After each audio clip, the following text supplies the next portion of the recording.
Bonjour, bonsoir, chers internautes. Vous êtes sur votre émission Le Surnaturel, la spiritualité et les profondeurs, sur votre chaîne Horizon Plus Télévision, votre chaîne de proximité. Alors, nous recevons une fois encore sur nos plateaux le prophète Élisée. Nous avons signalé et dit depuis cela peut-être 2 ou 3 émissions déjà tournées avec lui que nous avons, tout ce mois-ci, nous avons beaucoup de thèmes à développer, des thèmes poignants que nous allons développer avec le prophète Élisée. Donc nous revenons ce soir pour avancer encore davantage, prophète, sur le thème que nous avons vu l'émission précédente, sur la mort de Hamashia, donc la relation de la mort de Hamashia et l'humanité. Alors, d'emblée, vous avez dit beaucoup de choses, prophète, et les internautes, pour ne pas dire ceux qui nous suivent, ont réagi. Ils disent oui, nous avons suivi le prophète, mais le prophète nous a laissé dans la soif. Il nous a pas tout dit. Est-ce que le prophète peut pas revenir encore pour dire davantage, parce que c'est quelque chose qui a retenu notre attention et d'où nous portons vraiment l'intérêt que le prophète revienne encore nous dire davantage sur le thème. Donc, prophète, nous sommes là et je pense qu'ils sont scotchés et nous vous demandons, ils vous demandent, prophète, de leur dire davantage sur le lien qu'il y a entre la mort de Hamashia et eux et nous. Très bien. Je bénis encore Hachem Olam pour sa grâce et je dis merci à vous, bien-aimés, qui vous battez, qui faites en sorte que les conditions soient réunies pour que ceux qui nous suivent puissent bénéficier de cette bénédiction. Et je dis également merci à toute l'équipe technique qui travaille avec vous et que la grâce d'Adonai également continue à se manifester dans la vie de chacun. Très bien. La question, elle est très importante, elle est fondamentale. Et quel est le lien entre la mort de Yoshua Hamashia et nous? Parce que lorsque Yoshua Hamashia a été mis à mort, nous, on n'existait pas encore. Personne dans cette génération était là. Et alors, quel est le rapport entre sa mort à lui et nous? Et quel est le bénéfice de cette mort par rapport à nous? Et donc, par la grâce d'Élohim et par la lumière de la parole, excusez-moi, l'Esprit d'Élohim va nous éclairer. Nous allons aller rapidement dans la Bible, où nous allons lire le livre des Hébreux, Hébreux chapitre 9. Hébreux chapitre 9, au premier verset. On va descendre petit à petit pour que tout le monde puisse recevoir sa bénédiction. Nous allons lire la parole d'Élohim dans le livre de Hébreux chapitre 9, à partir du verset 1er. Certes, la première alliance avait un rituel pour le culte, ainsi qu'un sanctuaire qui en effet installait une tente de tabernacle partagée en deux. Dans la première partie se trouvait le chandelier et la table avec les pains offerts à Elohim. On l'appelait le lieu saint.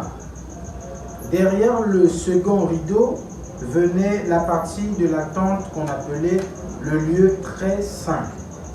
Là était placé un brûle-parfum en or et le coffre de l'alliance entièrement plaqué d'or. Ce coffre contenait un vase d'or avec de la manne, le bâton d'Aaron qui avait fleuri et les tables de pierre sur lesquelles étaient gravées les paroles de l'alliance. Au-dessus du coffre, les chérubins glorieux couvraient le propitiatoire de l'ombre de leurs ailes.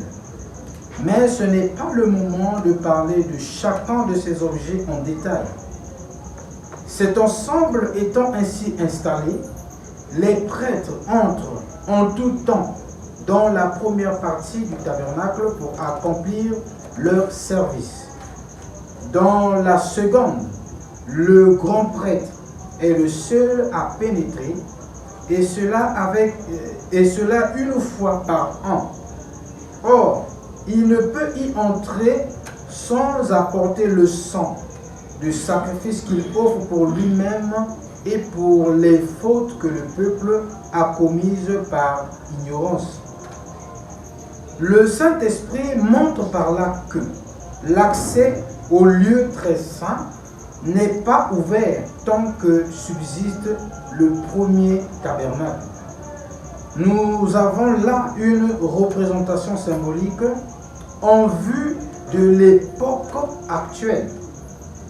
Elle signifie que les offrandes et les sacrifices qu'on présente ainsi à Elohim sont incapables de donner une conscience parfaitement nette à celui qui rend un tel culte. Voilà. Waouh! Je dis merci à Elohim pour cette belle lecture. Déjà ici, le lien est déjà là. Le lien entre la mort de Hamashiach et l'humanité, c'est que Elohim a traité une alliance avec un peuple, ou sinon avec Moïse, sur le mont Sinaï. Parce que nous comprenons que Elohim ne travaille pas en désordre, Elohim est dans son alliance. L'alliance, c'est cette façon dont Elohim a mis des principes, des normes auxquelles l'homme doit suivre pour pouvoir garder la relation avec Dieu. Et donc, la Bible dit que la première alliance, parce qu'il y en a deux, une qui a été abolie ou anéantie, annulée et effacée, et l'autre qui est restée. En ce même moment, nous sommes en train de parler d'abord de la première. Laquelle, prophète? L'ancienne alliance, c'est-à-dire la loi. La loi, ou encore la première alliance, elle a été donnée à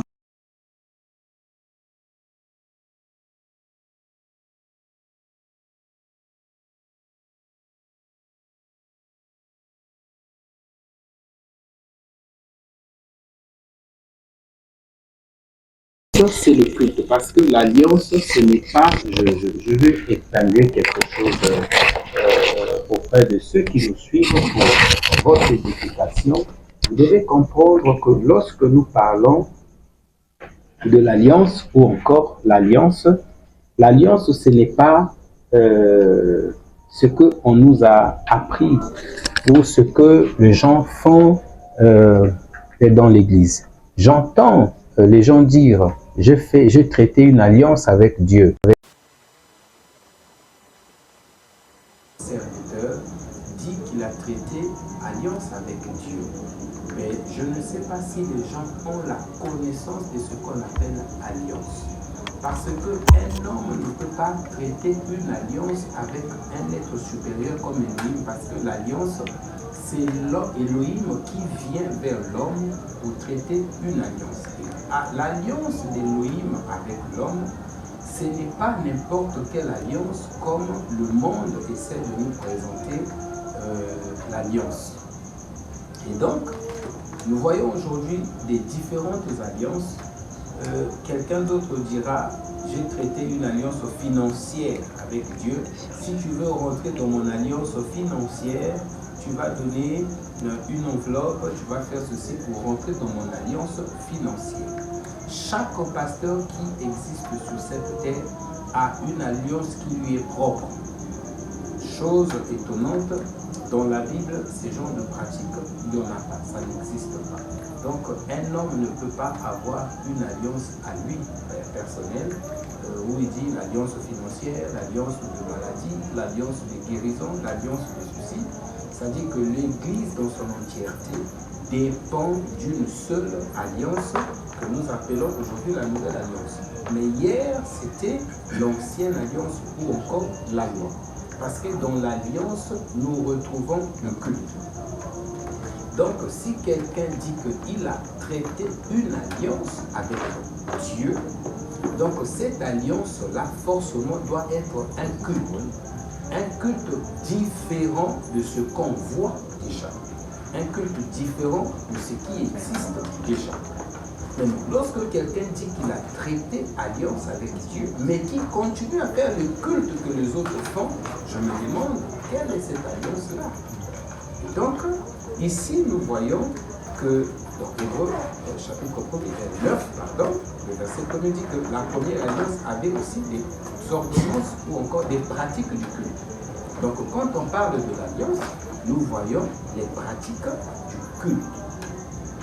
Hébreux a donné tous les détails à ce sujet, que dans cette alliance-là, il y a le temple ou le sanctuaire terrestre, c'est-à-dire que le temple, et y compris toutes les choses qui se trouvaient dans le temple-là, notamment le lieu saint, notamment le lieu très saint et les ustensiles du culte, les chandeliers, les pains de proposition, l'arche de l'alliance, toutes ces choses-là, le rideau, tout ça.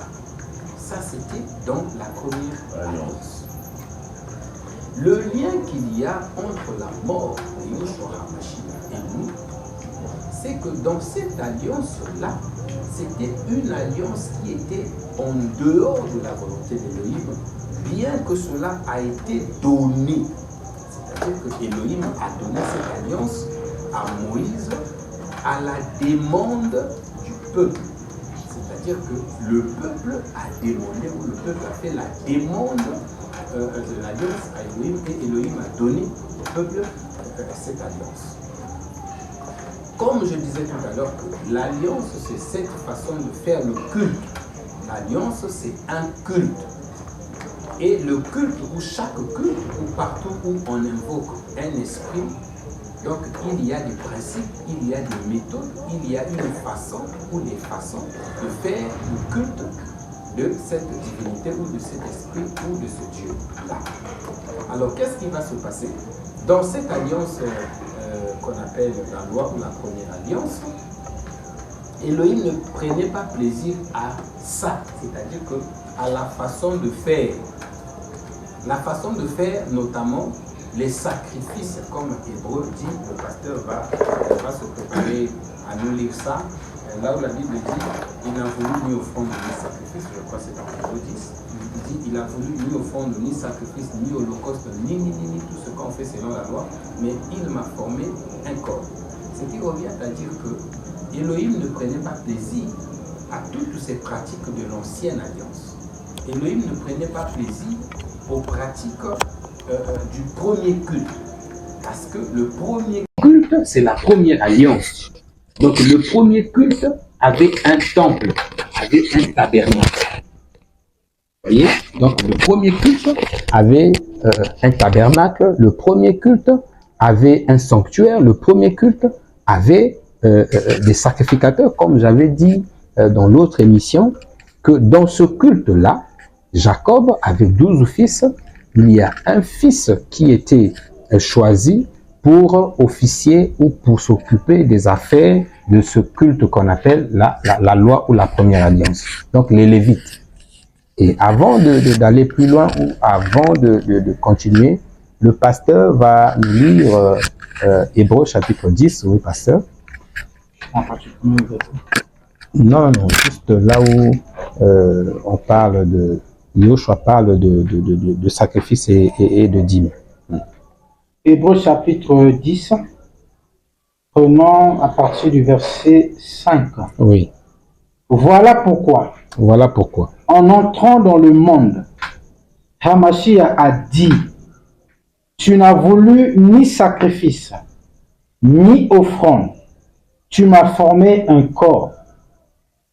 Tu n'as pris nul plaisir aux holocaustes, aux sacrifices pour le péché. Alors j'ai dit, voici, je viens.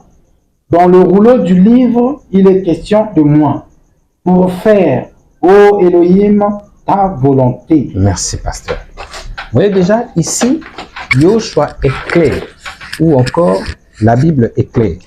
Il dit, tu n'as voulu ni offrande, ni sacrifice, ni holocauste, ni les offrandes qu'on fait pour le péché. Ça dit que toutes les pratiques de la loi, le Père ou Elohim, qui était censé recevoir, agréer ce culte de la première alliance, il n'avait pas pris plaisir en cela.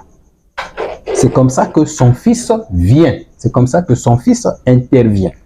Mais avant d'en arriver là où le fils intervient, parce qu'il est question de cette relation, de sa venue, de sa mort et nous. Ce qui nous lie, le lien entre la mort du fils et le monde, c'est le péché. C'est la chute de l'homme. C'est le péché, c'est comme ça que Jean-Baptiste nous donne, comment dirais-je, le médicament, la solution, la réponse à cette question, à cette grande question que l'humanité ne cessait de se poser. Il dit, voici l'agneau qui ôte le péché du monde. Donc, l'agneau qui ôte les. Non, le péché, il n'y en a qu'un seul. Il n'y en a pas plusieurs. Les gens souvent disent, il y en a les soumou yaboye, il y en a les soumou yaboye, il y en a les soumou yaboye. Non, le péché, il n'y en a pas plusieurs. Il n'y en a qu'un seul, le péché que le Fils de l'homme était venu enlever. Et Jean-Baptiste, en tant que le dernier serviteur, le dernier de la tribu de Lévi, qui officie le culte ici, va confirmer que Yehoshua est bel et bien l'animal, est bel et bien la personne, est bel et bien le sacrifice, l'offrande, la dernière offrande est la seule capable d'enlever, d'en finir avec cette maladie qu'on appelle le péché. Et à notre grande surprise, les gens se posent la question. Le péché en question, puisqu'il n'y en a qu'un seul. Alors, c'est quoi c'est? Adam avait mangé le fruit. Quel est le lien entre le fruit et l'humanité? Non, bien-aimé, Adam n'avait pas mangé un fruit quelconque. Adam n'avait pas mangé la pomme, comme les gens aiment bien le dire. Loin de là. Donc, le péché que Yoshua est venu enlever, le péché que Jean-Baptiste parle ici, il n'a pas dit il est venu pardonner, il est venu seulement pardonner le péché d'avant, après vous allez voir si vous péchez encore. Non, il est venu ôter. Vous voyez, lorsque la bouteille est là, lorsqu'on dit ôter, ça veut dire que la bouteille ne se trouve plus là. Donc, on a déplacé, voilà. Donc, Yoshua est venu jouer ce rôle-là. Il est venu ôter, enlever le péché. Donc, la relation de la mort de Yoshua et l'homme, cela se situe à partir d'ici, c'est-à-dire le péché. Il est venu mort à cause de nos péchés. Alors, quel est le péché que l'homme avait commis et pourquoi? Quel est le lien entre le péché dont nous sommes en train de parler et l'écriture que nous venons de lire ou qu'on avait lu dans Hébreux chapitre 9? Quel est le lien? Et donc, le lien est là. Le péché que l'homme avait commis, ou encore le péché que Yoshua est venu ôter, c'est la loi. La loi qu'il dit lui-même, qu'il donne lui-même à Moïse, il devient encore péché. Pour envoyer son fils venir l'ôter. Exactement. Le fils est complexe. Oui, le fils est venu ôter le péché parce que le péché ou le premier culte ou la première alliance n'a pas satisfait la première alliance n'a pas répondu aux besoins d'Élohim et la première alliance n'a pas rapproché l'homme de son créateur. Et vous remarquerez, lorsque le Fils de l'homme arrive, la première des choses, il dit détruisez ce temple. Détruisez le temple parce que je veux changer les choses. Et c'est comme ça que le premier miracle de Yehoshua HaMashiach sur la terre, c'est le miracle du changement. Parce qu'il était venu pour le changement. C'est pour cela, toi qui nous écoutes en ce moment, tu ne peux pas recevoir cet homme-là dans ta vie et qu'il n'y ait pas un changement. Ce n'est pas un changement d'imagination, ce n'est pas un changement d'illusion, mais c'est un changement vrai qui doit se faire, qui doit se produire et se passer dans ta vie. Prophète, excusez-moi avant que vous n'évoluiez. Oui. Elohim envoie son fils pour venir ôter le péché du monde. Oui. Pouvons-nous dire que présentement, pendant que nous parlons, Oui. que le péché n'existe plus? Exactement. Oh, merci très cher bien-aimé. Alléluia. Oh, que les anges crient Amen. Cette question, oh, je suis sûr qu'il y a quelqu'un. Ah oui, il y a quelqu'un dans sa maison qui a posé cette question. Et donc, c'est vrai. La Bible dit que ceux qui sont en Yehoshua HaMashiach ne pêchent plus. Pourquoi ceux qui sont en Yehoshua HaMashiach ne pêchent plus? Parce que Yehoshua HaMashiach est la fin de la loi. Il est la fin du péché. Donc, si tu te retrouves en lui, il n'y a plus de péché. Je vais expliquer pour ne pas, pour aider ceux qui sont en train de nous suivre. Donc, quand on dit que le croyant ne pêche plus, cela scandalise. Comment ça, le croyant ne pêche plus? C'est comme je disais tout à l'heure, si vous voulez énumérer le péché, vous verrez que vous en avez plusieurs. Pourtant, lui, il était venu ôter un seul. Très bien. Le péché, il n'y en a pas plusieurs, bien-aimés. Si on t'a montré le péché, ça c'est le péché, ça c'est le péché, ça c'est le péché. Voler, c'est le péché. Voler, c'est le péché.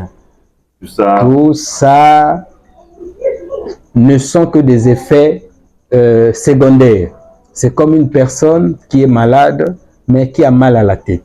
Mal à la tête, ce n'est pas vraiment la maladie que ça, ce ne sont que des symptômes. Voilà. Voler, tuer ne sont que des symptômes. Mentir, calomnier, tout ça là ne sont que des symptômes. Et donc, le vrai péché, le péché lui-même, c'est la loi. La loi est un péché. D'ailleurs, la loi est une malédiction. La loi est une malédiction. Comme je disais l'autre fois, ben, la loi est une malédiction. Comment? La loi est une malédiction, c'est-à-dire la pratique. Celui qui pratique la loi. Pratiquer la loi, c'est-à-dire celui qui se trouve dans le culte de la loi, c'est-à-dire le premier culte, le culte du premier temple, les pratiques du premier temple, c'est-à-dire si on retrouve dans un lieu les gens en train de donner des offrandes, on trouve dans un lieu des images. Oh, ça c'est le lion de la tribu de Juda, on a dessiné un lion à l'église. Non, c'est le lion de la tribu de Juda. Vous êtes vraiment en erreur. Non, le chandelier qu'on a dessiné là, c'est le chandelier qui était dans le temple. Mais le chandelier du temple, ce n'était pas un dessin. C'était quelque chose qui existait de physique. Donc, dans le premier culte, si vous voulez, dans l'ancienne alliance ou dans la loi, il y avait un temple, un seul temple, pas plusieurs. Voyez, Hébreux chapitre 9, le verset 1er est clair. Que dans la première alliance, il y avait des ordonnances, il y avait des choses liées au culte. Et donc, les choses liées au culte ne pouvaient pas se faire dans la rue. Donc, il y avait un temple, un tabernacle terrestre construit. Et donc, tout se passait dans ce temple-là. Mais aujourd'hui, nous avons plusieurs églises, plusieurs temples, et chaque temple a son emblème. L'autre là-bas dit, il est le lion. L'autre là-bas dit, lui c'est le chandelier. L'autre là-bas dit, lui il est l'étoile du chandelier. L'autre là-bas, il est la bougie du chandelier. L'autre là-bas dit, il est le colo de l'éternel. Donc nous assistons à un spectacle malade, à un spectacle de fou, un spectacle de mauvais goût. Ce qui fait que toutes les personnes qui sont dans cette pratique-là sont dans le péché parce que le péché produit plusieurs choses. Donc la loi produit notamment la colère, la loi produit la jalousie, la loi produit toutes sortes de choses dont le Fils de l'homme était venu pour ôter. C'est pour cela que ceux qui sont dans Yehoshua HaMashiach, ça veut dire que ceux qui sont sortis de la loi, ceux qui ne font plus partie de la loi, ceux qui ne pratiquent et n'observent plus la loi, l'ancienne alliance, ne pêchent plus parce que la chose qui fait pécher n'existe plus. C'est cela. Le Fils de l'homme l'avait déjà détruit. Donc vous voyez, quand Yahushua est arrivé, le premier miracle de son ministère, c'est qu'il change l'eau en vin. Il change de l'eau en vin, c'est-à-dire que le premier vin, le vin d'avant, était fini. C'est-à-dire c'était la fin de la loi. La loi n'avait plus de goût. La loi ne pouvait plus satisfaire. Il fallait que le Fils de l'homme vienne pour changer, pour donner autre chose. Et la Bible dit que lorsqu'il changea l'eau en vin, la Bible dit que les hommes ont commenté. Ils ont dit, mais comment la boisson là, il y a le goût, il y a la saveur, pourquoi vous n'avez pas donné cette boisson avant? Vous nous avez d'abord donné le poison, vous nous avez d'abord donné une boisson qui avait un mauvais goût, et voilà que le vrai vin est servi. Donc la loi est venue avant avec un mauvais goût, mais la grâce, la vie, la vérité, l'esprit est venu avec le Fils de l'homme, mais il y a du goût, c'est merveilleux. Voilà. Donc lorsque Hamashiach arrive, il dit détruisez ce temple et je veux rebâtir un autre temple, c'est-à-dire un autre sacerdoce, c'est-à-dire une autre alliance. Donc, quand on parle de l'alliance, on voit automatiquement un culte. Et ce culte-là, que l'humanité entière ou encore le monde était dedans. Le monde était dans ce culte-là qu'on appelle la première alliance. Même à l'heure où nous sommes en train de parler, il y a dans différents endroits les gens qui sont en train de pratiquer cette alliance-là, ce culte-là, bien que le Fils de l'homme soit venu, ils ont ignoré sa venue. C'est là qui continue à ramener, Oui, exactement. C'est même ça le phénomène, le diable, la Bible dit que lorsque Moïse, Elohim a tué Moïse, parce qu'Elohim avait tué Moïse. La Bible dit qu'Elohim a enterré Moïse. Est-ce que vous voyez? Et lorsqu'Elohim tue Moïse, lorsqu'Elohim enterre Moïse, le diable vient pour récupérer le corps de Moïse, la chair de Moïse, pour faire quoi avec? Est-ce que vous voyez? Mais c'est exactement ce qui se passe. Le diable, ce n'est pas ce que les gens s'imaginent. Bon, comme ce n'est pas ça le sujet du jour, et donc, Yahushua, lorsqu'il est arrivé au jour de sa chair, il dit, vous êtes assis sur la chair de Moïse. La chair de Moïse, c'est la loi. Donc, quand on dit le diable est parti prendre la chair de Moïse, c'est-à-dire que les faux enseignants, si vous voulez, les spécialistes de la loi, si vous voulez, le groupe de la race du serpent, la race de vipère, ou encore des faux serviteurs, des brigands ne voulaient pas se débarrasser, ne voulaient pas que Moïse puisse disparaître. Donc ils ont dit Moïse ne partira pas comme ça. Donc ils ne veulent pas que la loi puisse disparaître. Ils ne veulent pas que la loi soit anéantie. Raison pour laquelle jusqu'à aujourd'hui, remarquons dans les églises la pratique des offrandes, la pratique de la dîme et d'autres pratiques, c'est-à-dire la loi. C'est ça la chair de Moïse. Une parenthèse, s'il vous plaît. Dans le contexte actuel, et faisant la lecture de ce que vous êtes en train de dire, oui. Où placez-vous l'infidélité et la fornication? Ok. Déjà... Si on revient sur le péché, bien sûr. Oui, si on revient sur le péché, ce terme-là, fornication ou infidélité, a été mal exploité. Mal exploité pourquoi? Parce que plusieurs personnes pensent que lorsqu'on parle de l'infidélité,